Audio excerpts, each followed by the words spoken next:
เจ้าสบายดีบรรดาทานต้อนรับทานเข้าสู่ซวงภาษาลาวมื้อละคำสองคำกับข้าพเจ้าโชคดีธรรมวงศ์เฮามาพ้อกันมื้อนี้เป็นมื้อทำอิฐ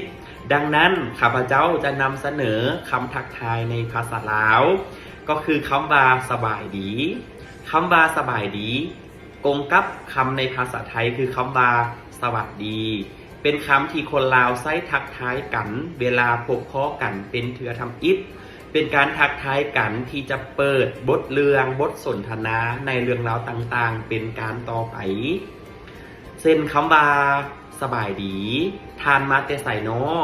ยินดีที่ได้รู้จักเด้อดังนี้เป็นต้น